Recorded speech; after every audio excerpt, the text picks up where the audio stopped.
Nuk e shpjeguam do të Agronshe, ta shpjegojmë tash. Agronshe nuk e bëri për ta ndulluar marrëveshjen. Agroni e bëri se është budall. Po ky thot, ja ka fut vetes sakrau, sepse do ketë vepër penale, tash do trajtohet dhe do hetohet. Dhe pas ka gjetë kohën e dur për t'ia bërë vetes, në moment që e akuzojnë për pastrim parash në Itali për shkak të një vile, që e ka shit me 5 fishin e vlerës.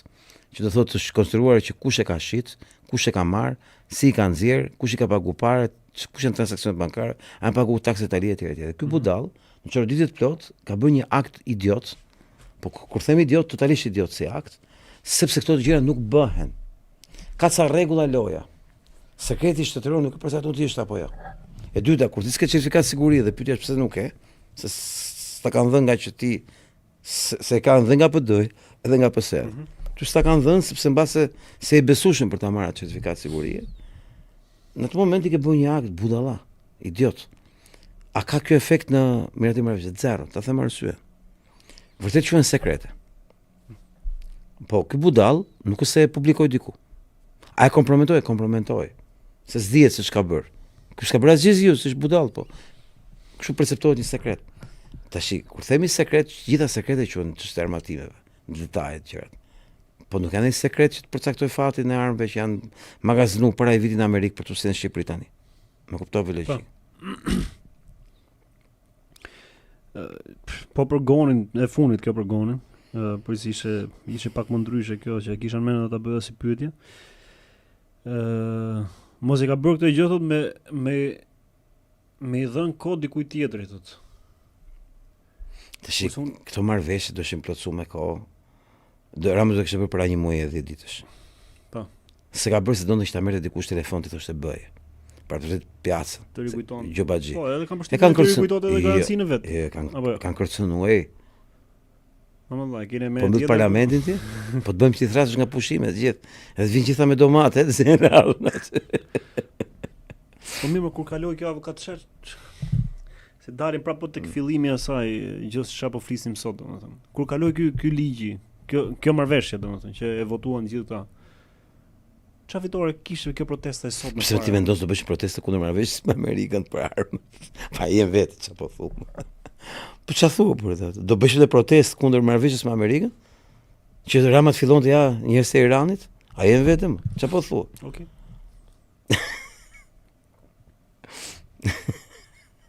Seriozisht? Këtë goni mos e ka shtynë në një tjetër avokat të bëjë televizion, jo. Po nuk është ai niveli për të. Ore, dëgjoj, është një akt harakiri. Ke parasysh fjalën harakiri? Është veprim budalla kundër vetes vet. Pyet avokatin a mendon se marrëveshja 300 milionëshe parashikon transportin drejt Shqipërisë të armatimit amerikan që gjen në Afganistanin magazinuar atje thotë. Dëgjoj, Altini nuk është ekspert ushtarak që thotë çfarë armatimi, çfarë mjetesh etj. Ajo që di unë është që në Shqipëri të gjitha armatimet trajtohen nga një kompani e cila ka pushtuar Sezani, është kompani izraelite me lekë të shqiptarëve. 500.000 lekë vjetra është dhënë Pashalimani. Pra të Pashaliman ç'është është bërë me fjalë. Është një histori e zakonshme. Është bazë ushtarake investuar nga Turku për llogarit NATO-s dhe e ka marrë Izraeli për 500.000 lekë vjetra. Kupton çfarë tallje? Po kjo është shesësh vendin tat që të shfutosh bythën tate. Nga Amerika dhe elit me Izraelin. Siç kemi qenë dikur me Jugosllavinë 44-48, Bashkimin Sovjetik 48-60, me Kinën 60-77. Ne tashmë jemi kolonia e Izraelit, po ndryshe nga ato kolonitë e tjera, që na dojshin të ishin influencë e tyre, kjo koloni duhet pa shqiptar, sipas projektit tyne. Do vinë çufut do na zëvendësojnë, kaq e thjeshtë është. Numri i tokave të blera me parablerje në Shqipëri nga çufot bujqësore është radikal i pa dëgjuar në histori. Në histori e Shqipërisë, pa dëgjuar. Jo për Izraelit, po për çdo tjetër. Dhe gjitha është bërë që ne të zëvendësohemi. Problemi është ende s'është miratuar ligji i tokës. Atë ditë ja vlen me marr pushkën me luftum për këtë vend. Po të kaloni këtë ligj, sepse është ligji i pushtimit që nuk ka më. Nga shtatorë kur kthehen? Në do bëhet ndonjëherë. Ki parasysh kjo do ishte nga ato betejë që askush do na thoshte pse digjni parlamentin, pse digjni presidencën, pse digjni kryeministrinë. Nuk të thot njeri pse e dogje. Për këtë ligje, po s'ka më Shqipëri. Nuk ekziston më Shqipëria. Do e shohësh hartën gjithë me toka çufash. A kanë arritur ta kuptojnë shqiptarët e gjë? Kemi komur ju gjithë kusht, ç'do bëjmë ne? Kena një punë më të rëndësishme ne për të bërë. Këtë punë kemi.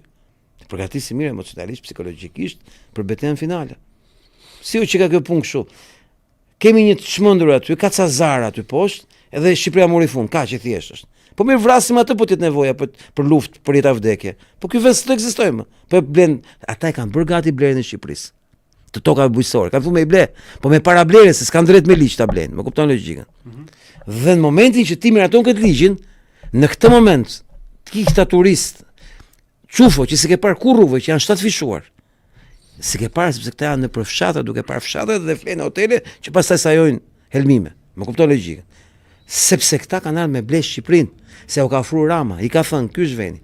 Në Çipër ka dalë një poster që ka bërë bujë në Europë, bujë në Greqi, që një agent imobiliar çufo shkruan në ebraisht në mes të Çipros. Izraelit hajde bleni toka këtu në Çipër. Se e u sigurojmë ne. Është postri i shkruar. Kam nxjerrur në Facebook. Kështu shohësh në Tiranë. Po e la. Pra kjo është luftë për ta vdekje. Kjo nuk është më luftë për qef. Po mirë, çfarë ka, pa e marrim kështu ta. Çfarë ka një agent, domethënë i real estate-it, që thotë këtë gjë, ndërkohë që ty fajta ka politika, për shembull rasti konkret Shqipërisë. Fola për Çipër. Po. Tash në Çipër, ky çufa, ka pa gjithësi më për qitur tokat e Çipros Izraelit. Kjo tregon se ku ka ra Çipër. Ku ka ra Çipër. Po pikërisht, në rastin konkret, në Shqipëri, po miratuaj ligji nuk ka nevojë për këtë posterin. E kuptove logjikën. E dyta, ligji ka dasës fiskale, është një gjë se mbulon këtë ligj. Pra është komplementar, plotson këtë ligjin. Është paketa e maleve, plotson këtë ligjin. S'ka më fshat shqiptar. Pse kotu zhdukën baktia e Shqipërisë? Ti di që po çdo vit bie me 10-20%. Pse? Sepse blegtoria ka më të gjallë historinë tonë kombëtare. Ata do zhdukin blegtorinë, si e bëjnë këtë me anë paketës maleve sot, po deri dje e kanë bërë duke zhdukur arsyen për të pas bakti, duke rritur kostot. Dhe duke vrarë furnizimin. Dhe ky është projekt. Si ka mundësi gjithë këto që janë vrarë, si nga bujqësia, blegtoria, nuk duhet çike fort më e thonë që nuk vinë, që nuk janë pjesë e protestës. Nuk janë pjesë. Nuk janë pjesë e protestës. Nuk janë pjesë. Dhe ne kemi bërë thirrje që ku janë fermerë, pse s'vinë. Ajo siç ka ndodhur në Greqi, në Francë, vende të tjera që dalin me traktorë. Kanë ikur. Veç kur vinë nga diaspora për të protestuar. Është bushativ fshati. Se kisha në mend tek se pa dëgjoja pak më lart që sot si është realitetin që po vinë më shumë shqiptar nga jashtë, po vinë në Shqipëri apo po ikin nga Shqipëria? Po ikin ore. Po ikin, edhe pse po vetëm për protestë, vetëm protestë. Jo, pjesa atyre që jemi në Shqipëri, vazhdojnë të mendojnë akoma të ikin nga Shqipëria apo kanë gjatë në këtë moment protestë. Po, në këtë moment. Unë të gjithë njerëzit që kam takuar thonë të kundërtën. Do rrim. Po gjithmonë me shpresë këtë protestë. Pra kjo protestë është për ndërta politik. Kjo protestë është për ndërta politik. Kjo është vula. Avokat, ndonjë koment mbi ligjin e ri që pritet të aprovojë Trump ku bashkohet ushtria amerikane dhe izraelite? E kam lexuar me shumë vëmendje. Këtë kjo është e pavërtetë. Ai ligj nuk thotë do bashkohet ushtria amerikane.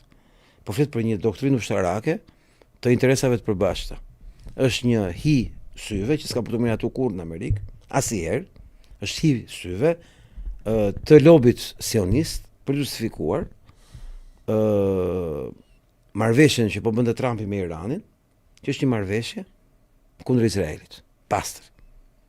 Ju e keni vështirë ta kuptoni këtë që po ju them, është një marrëveshje kundër Izraelit. Dhe gjithë lufta në Iran ishte një veprim bazuar te teoria e lojës që pengu për të hequr qafe pengmarsin që se heq do të qafe vetë, fuqizon targetin që duhet sulmoj për llogarit pengmarsit.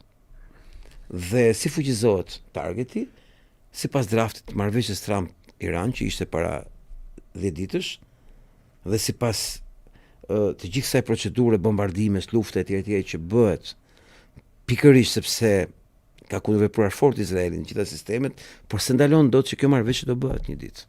Dhe kjo marrëveshje që bëhet ndërkohë është bërë dhe një marrëveshje tjetër që s'ka fol media shqiptare, është marrëveshja e Irakut me Amerikën, që është shumë e rëndësishme. Marrëveshja e Irakut është që nuk do të ketë më Izrael të madh për 100 vjet. Sepse po ndërtohet një tubacion gazi dhe nafte nga Iraku në Siri. Në moment që kalon kjo gjë është bërë garancia që Siria duhet shtet unitar. Shtet i pacoptueshëm dhe Izraeli duhet largohet nga ky vend përgjithmonë. Pra vdes ëndra e Izraelit të madh në Siri. Dhe Arsyeja është biznesi i naftës dhe gazit, që është bërë marrëveshjet. Pra, Trumpi, duke bërë atë biznesmenin, në fakt po të shmonton pak nga pak influencën e Izraelit gjithë linjën e mesme. Dhe ajo që nuk e thot njeri është që të 300 e ca baza amerikane që u bombarduar nga Irani në linjën e mesme, janë e vetmja rrugë që Amerika të largonte këto baza nga rajoni. Asnjë nga këto baza nuk është për Amerikën, të gjitha janë në favor të Izraelit.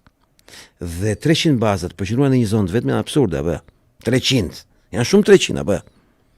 E vetmja mënyrë për të hequr këto 300 baza që është investuar kaq shumë nga Izraeli që të jenë aty, është që këto baza shkatërrohen nga Irani. Me humbje minimale njerëzore, në mënyrë që nesër pas nesër këto baza të mos jenë aktive dhe të jenë jashtë përdorimit dhe të bëhen panevojshme. Është procedura që diqet. Se s'mund të heqësh këto baza, ore pse i solle, pse i hoqe. Fillon hallet, pastaj jo po e bëre kundër Izraelit etj etj. Izraeli po nga të gjitha anës, nga të gjitha anës, nga të gjitha anës.